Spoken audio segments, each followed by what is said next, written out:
de Diego. Eh, el título del seminario es el mismo título de mi tesis, que es Diversidad genética del quebracho colorado chaqueño, Echinochus balanzae, una anacardiácea, asociado a factores ambientales por un lado y antrópicos, circunscripto al Chaco húmedo argentino. Eh, el doctorado, eso no sé si te lo había dicho, lo hago en la Universidad de La Plata. Bueno, empecemos por clarificar cuál es la especie del quebracho, qué es el quebracho. El quebracho colorado chaqueño habita, lo encontramos en nuestro país en lo que es el distrito oriental, o sea, el Chaco húmedo, parte del Chaco americano, digamos. En el mapa que tienen ahí, que está limitado a la Argentina, después vamos a ver en unos modelados de distribución que tengo, cómo se proyecta ese patrón hacia Paraguay, es lo que tienen marcado en medio como en anaranjado sobre el el sureste de Formosa, sureste de Chaco y el norte de santafesino. Hay diferencias obviamente entre la distribución actual y la distribución histórica de la especie. Y el que tenemos acá a la derecha, la imagen que tenemos acá a la derecha, es el quebracho colorado chaqueño. Luego, hacia el oeste, digamos, conforme se va reduciendo el agua y se da la transición al Chaco seco, al Chaco más seco, está el otro quebracho, que es el quebracho colorado también, santiagueño. Y en el medio hay una zona de convivencia, digamos, de simpatría, en donde está el quebracho híbrido. El quebracho colorado chaqueño es el árbol forestal nacional y quizás sea el árbol nativo de mayor relevancia económica o productiva, tanto en la historia como actualmente dentro de la región chaqueña y quizás del país. Esta relevancia económica se da a través de una historia de explotación de varios siglos ya, debido a varios factores, principalmente la calidad y cantidad de tanino que tiene su madera, concentrada sobre todo en el duramen. Ahora vamos a ver una foto de un corte de un rollo, de un fuste, que se ha utilizado mucho históricamente, sobre todo en lo que es el proceso de curtir los cueros, con gran importancia, digamos, en los siglos XIX y XX. Por otro lado, su madera también se usa para leña, que es toda la leña de quebracho colorado que vemos por acá. En construcciones rurales, en los postes de los alambrados, porque tiene la característica de ser una madera, debido al alto contenido de taninos condensados que tienen una actividad de inhibir la actividad biológica, de ser una madera prácticamente imputrescente.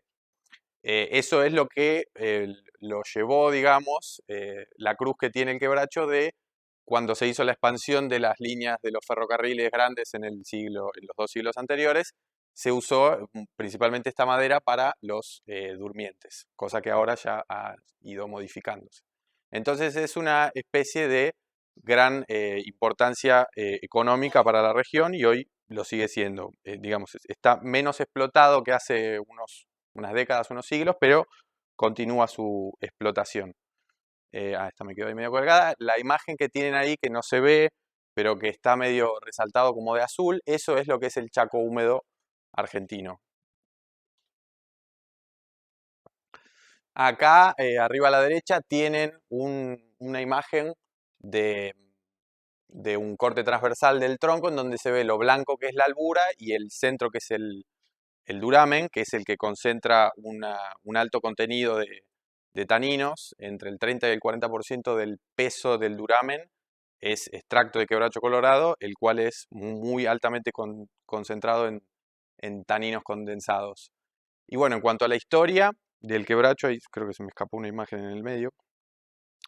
Esta historia de extracción comienza a mediados finales del siglo XIX con digamos, la compañía forestal argentina, de capitales extranjeros obviamente, que tenía gran parte del territorio de lo que es el norte de Santa Fe y el este de Chaco bajo su, digamos, dominio, y su extracción.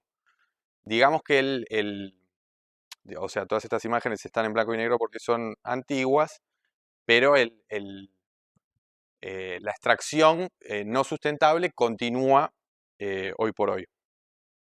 Es un problema vigente.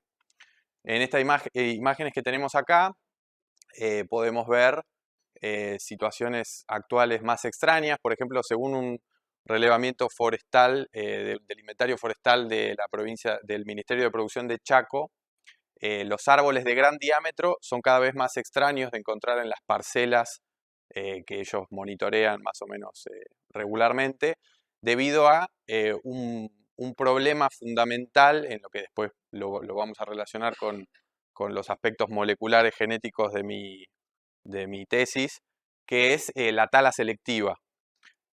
Digamos, para diferenciarlo del otro quebracho. El otro quebracho, que es el santiagueño, el de zonas más áridas, ese quebracho está más, digamos, su explotación ha venido más por el lado de la expansión de la frontera agropecuaria, porque está en suelos que tienen mayor potencial para producir unas cuantas campañas de cultivos anuales. Este quebracho, que es del Chaco húmedo, como les decía, está asociado a suelos que tienen, hay mucho cuerpo de agua, son más inundables, están inundados gran parte del año. Entonces son suelos más vale ganaderos. Que sean suelos ganaderos ha sido, digamos, algo que ha producido que un porcentaje más o menos importante de la masa boscosa original aún se conserve. Todo ese proceso histórico que yo les comentaba ha generado que más o menos un 80% de lo original que había de masa boscosa de quebracho colorado o de quebrachal, porque no siempre está solo el quebracho colorado, sino que a veces está consociado con otros, se ha perdido el 80%. Entonces, estos ejemplares son cada vez más infrecuentes, digamos, de encontrar. ¿Qué es lo que sucede? El quebracho colorado, como les decía, el tanino, que es lo principal que se busca, está en el duramen. Entonces, como el proceso de duraminización es un proceso lento y que inicia tardío, digamos, en el ciclo de vida de la planta, sumado a que es un árbol de un ciclo de vida largo, digamos, en el cual el desarrollo del fuste se produce, haciendo un paralelismo con las especies comerciales, el turno de corta, digamos, más o menos vendría cuando la planta tiene 60, 70 años. Las tanineras buscan la mayor rentabilidad buscando ejemplares de un gran diámetro, digamos, para que les sea más redituable realizar la extracción de tanino. La imagen que tienen en la derecha es una imagen que tomamos nosotros en el viaje de colecta, en donde se ve uno de estos establecimientos silvopastoriles pequeños, en donde no se produce una tala selectiva, no entra la taninera a extraer el material, sino que lo que se da es una consociación con la ganadería, lo que sería un sistema silvopastoril, donde se dan raleos para extracción de madera para leña y para mejorar la producción de forraje, que es lo que a ellos, digamos, les interesa. Este sería una foto de un establecimiento silvopastoril de esa zona. Bueno, planteado esta problemática de pérdida de superficie, de masa boscosa, y frente a esta diferencia de diferentes manejos silvícolas, por ejemplo, lo de la tala selectiva o las poblaciones fragmentadas que han quedado de aquellos procesos de hace 100, 150 años, y teniendo en cuenta que esta es una especie de un ciclo de vida extendido, en cual los procesos, digamos, dejan una huella permanente de difícil recuperación, y también teniendo en cuenta que no es una región, el Chaco húmedo, donde haya grandes áreas protegidas, digamos, salvo pequeñas clausuras o algún parque nacional de escasa magnitud. El objetivo de mi tesis es caracterizar la variabilidad y la estructura genética dentro de las poblaciones y de la población en general, digamos, de quebracho colorado chaqueño, mediante técnicas moleculares, que es aplicando marcadores moleculares, y estudiar las implicancias que pueden tener tanto los factores ambientales de los sitios donde están cada una de las poblaciones, los diferentes manejos silvícolas a las cuales las poblaciones han estado expuestas, tanto históricamente como en la historia reciente, digamos, y obviamente el aspecto de la distribución geográfica. Como objetivos específicos, el primero es proveer marcadores SSR, que son marcadores microsatélite, que ahora brevemente voy a explicar bien qué son, para Schinopsis balanzae, obviamente para el estudio de la genética de poblaciones que voy a hacer yo y para que queden para estudios posteriores.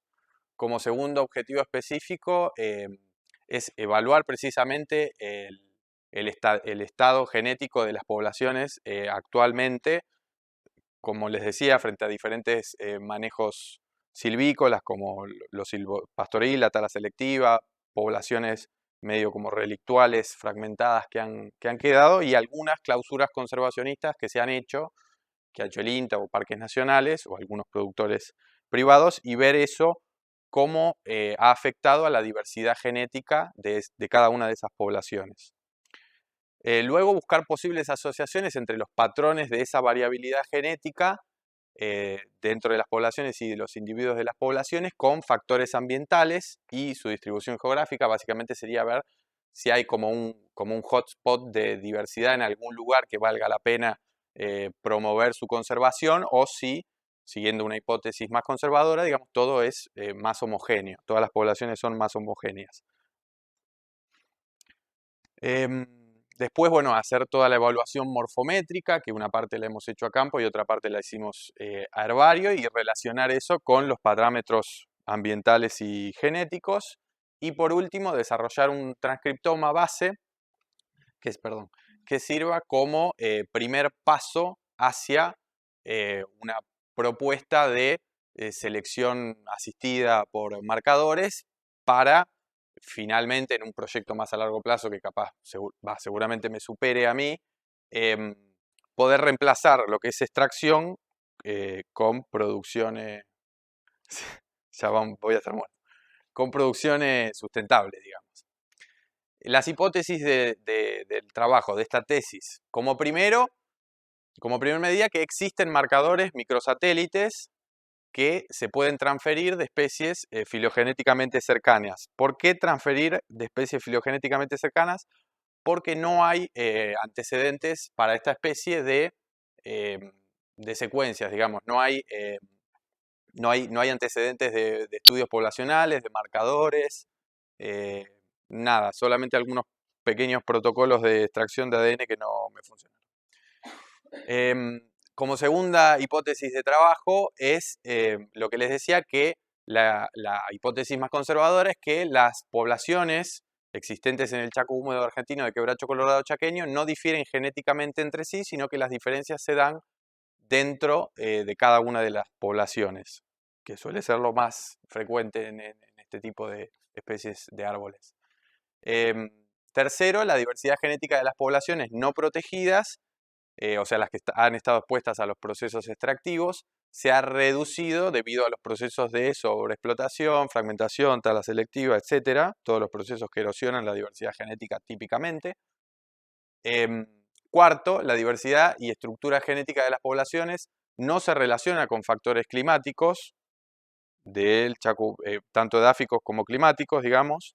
Y por último, las poblaciones presentan homogeneidad en sus características morfométricas, o sea, no hay poblaciones que sean, desde el punto de vista productivo, que tengan alguna superioridad o ventaja frente a otras, y la variación o variabilidad fenotípica dentro de las poblaciones no se relaciona con factores ambientales.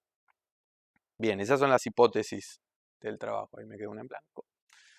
Bueno, les explico, digamos, no por ser redundante, qué son los marcadores microsatélites, conocidos como microsatélites. Por sus siglas en inglés, SSR viene de Simple Sequence Repeat. Vendría a ser repeticiones en tándem de nucleótidos. Son pequeñas regiones del ADN que se distribuyen más o menos homogéneamente en los genomas de las plantas y que son bastante frecuentes. Por eso se pueden utilizar como marcadores para estudiar la variabilidad, la diversidad genética poblacional. Por ejemplo, en esta imagen que tenemos a la derecha tenemos donde están detalladas cada una de las bases, eso viene a ser específicamente el microsatélite, y a la izquierda y a la derecha regiones franqueantes, digamos. Por fuera es donde se pegan los primers. Los microsatélites en sí, como les decía, son esa repetición de secuencia, por ejemplo, GA, GA, GA, eso vendría a ser un dinucleótido, o sea, el patrón es de 2 nucleótidos, que lo que hace que sea polimórfico con otro no es en sí la secuencia, sino la cantidad de veces que se repite ese tándem. Eso hace que, por ejemplo, acá tengamos una repetición de 14 nucleótidos y en otro alelo de otro individuo, capaz de otra población, 10 bases, digamos, 5 repeticiones del dinucleótido. Eso hace que, supongamos, si la región franqueante de allá y de acá tiene 50 bases cada una, el de arriba va a tener 114 bases y el de abajo va a tener 110.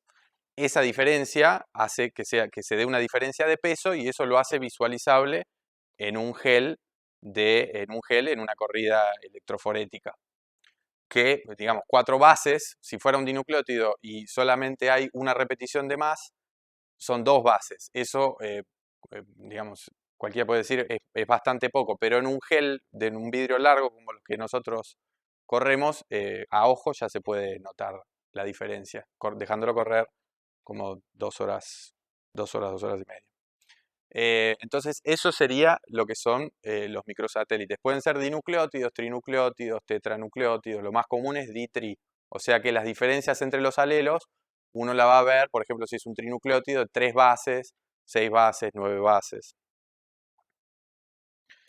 Y lo que le decía de la transferencia de marcadores, digamos, es una metodología que se aplica para especies que no tienen muchos antecedentes, para el pro que tiene es que rápidamente se cuenta con marcadores. La contra que tiene es que la transferencia en general no da un porcentaje muy alto de transferibilidad como me viene pasando a mí. En este caso tampoco hay desarrollados estos marcadores para especies del mismo género, o sea que hemos hecho transferencia, a ver si está marcado acá. No.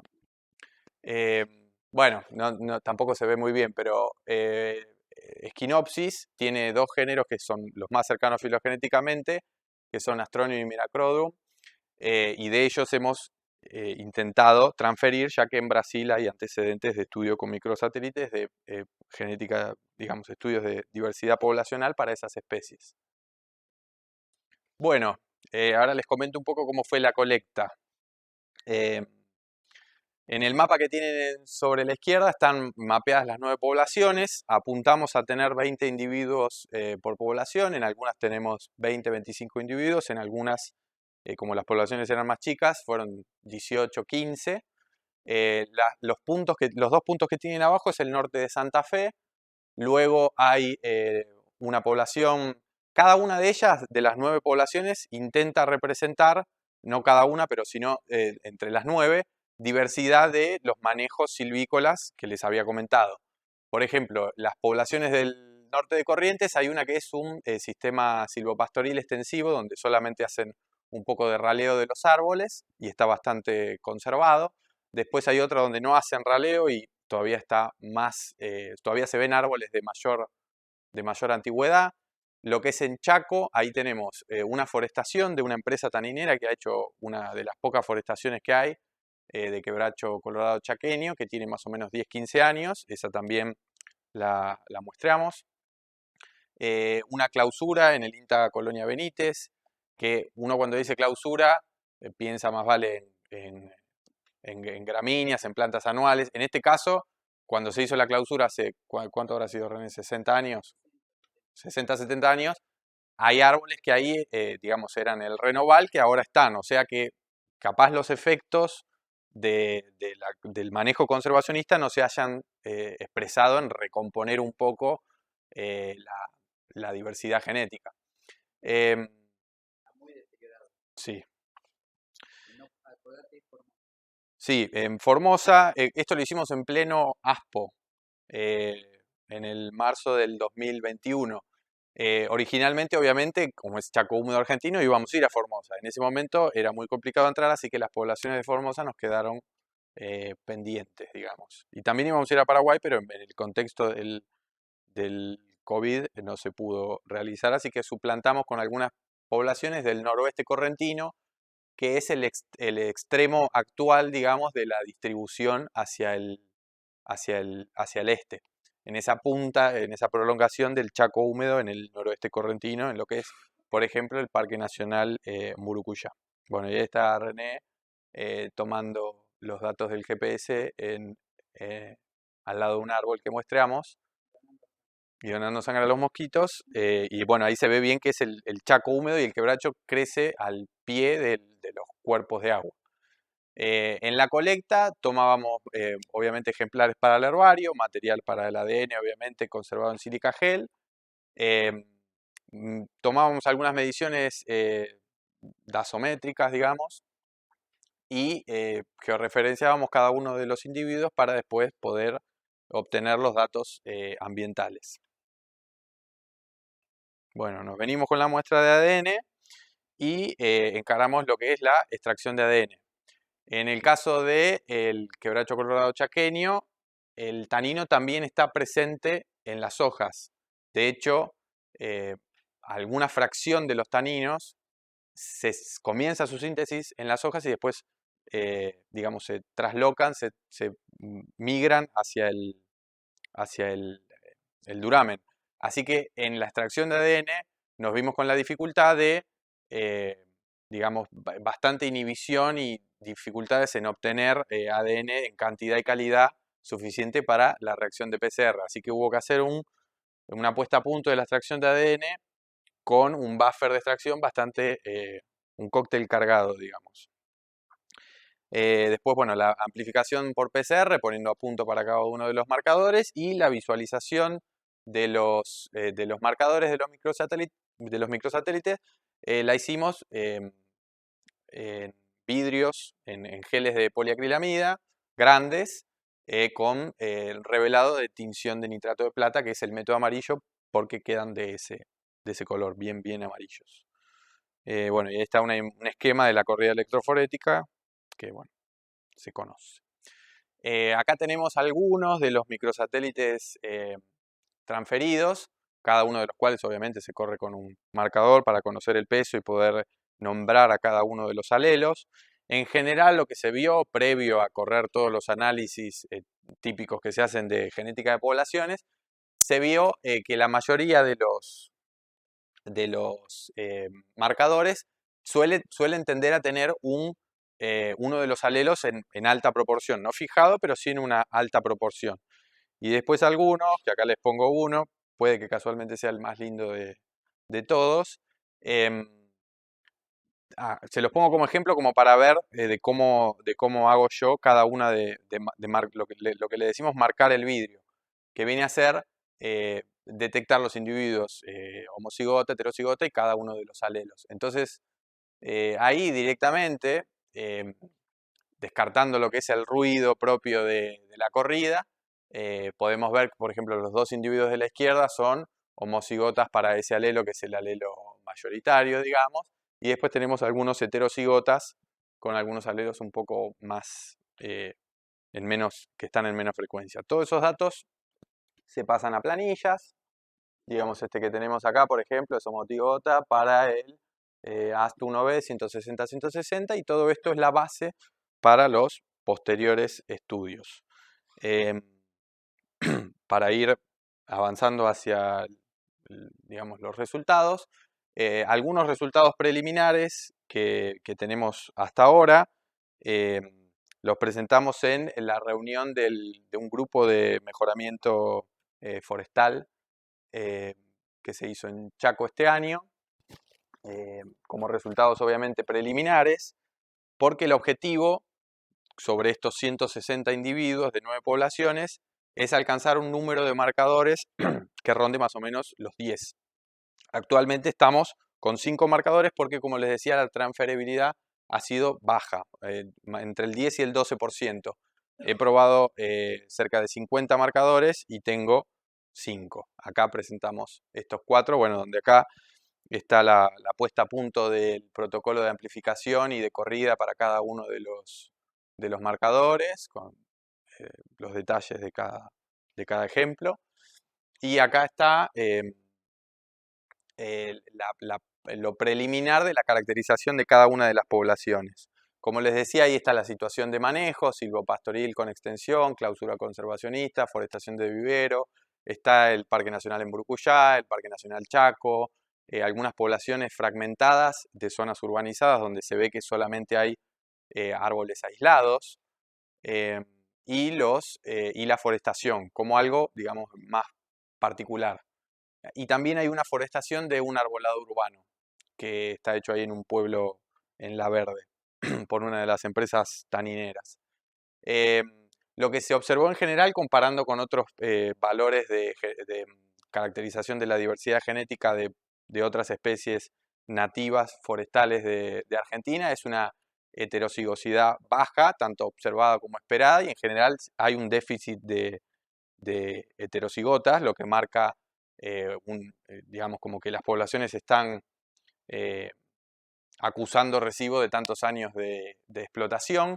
Sin embargo, no hay evidencias de por ahora una endogamia marcada.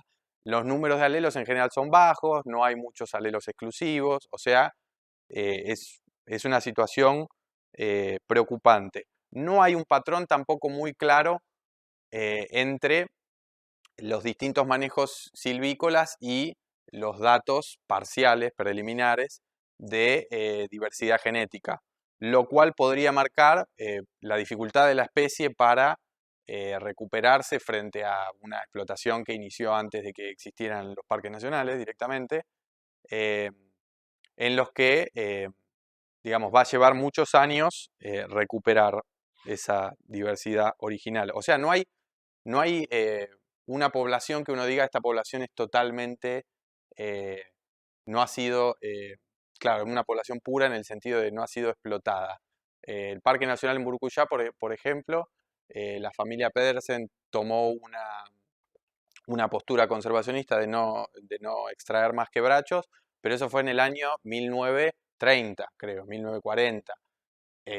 Lo que les decía de la forestal y el auge de la explotación del quebracho empieza mucho antes, o sea que todas las poblaciones pueden estar afectadas y en proceso de recuperación frente a la degradación que sufrieron. En cuanto a la estructuración poblacional, eh, se ve que no hay diferencias entre poblaciones, todos son datos preliminares, ¿no? Por eso hay que llegar a un número más amplio de marcadores para ver si aparece alguna población un poco más distinta que el resto. Las diferencias o sea, no hay una estructuración, no hay subpoblaciones marcadas, sino que hay solamente dos componentes que se distribuyen más o menos homogéneamente en todas las poblaciones, y las diferencias son más debido a los heterocigotas que están en cada una de las poblaciones. Eso es típico de este tipo de plantas, digamos, de árboles. Y en cuanto a la integración de los datos ambientales, genéticos y morfométricos, estamos haciendo ahí un pequeño estudio de algo que se llama áreas climáticamente estables, que eso va un poco más hacia atrás en el tiempo, no es tanto la historia reciente, sino intentando ver áreas donde el quebracho en los últimos miles de años ha estado, ha sido su nicho climáticamente estable, y lo hemos comparado con el santiagueño y el híbrido para ver las zonas de transición, de simpatría, y ver dónde puede estar la zona idónea actualmente para cada una de estas. Las áreas climáticamente estables, en su hipótesis original, identifican áreas donde debería haber más diversidad genética porque es donde la especie ha estado más cantidad de tiempo. Y estos son las proyecciones de nicho para las tres especies, en donde ahí se puede ver en el Balanzae, que es el de la más de la izquierda, que les debía la parte de Paraguay, que se proyecta hacia Paraguay. Eso está corroborado con los datos del herbario. Bueno, siguientes pasos. Lo que me resta de mi tesis es ampliar el número de marcadores para robustecer, obviamente, todos los análisis genético-poblacionales. Para eso voy a intentando ensayar transferencia de marcadores, ahora de Skinus, que es todavía un género más alejado en la filogenia, pero tengo que probar. Y desarrollar y ensamblar un transcriptoma para obtener nuevos marcadores. En ese caso no van a ser neutros, sino que van a ser funcionales, digamos, adaptativos, porque son del transcriptoma. Y ver si hay complemento. Bueno, eso es todo. Muchas gracias. Gracias. ¿Tienen alguna pregunta, consulta? Sí. Sí. Por los marcadores. ¿Cuántos están pidiendo para publicar? Y 8. 8 es el mínimo. 8 es el mínimo porque como el N de cada una de las poblaciones es más o menos alto, digamos, 20, 25, algunas 18, puedo bajar hasta 8, pero lo ideal sería más. Además, siendo marcadores transferidos, o sea, cuando vos transferís un marcador, lo que pasa es que puede no pegar directamente. ¿No te dan o te dan Muchos no dan porque, digamos, el área donde pega el primer no está conservado porque está yendo a géneros, o sea, millones de años.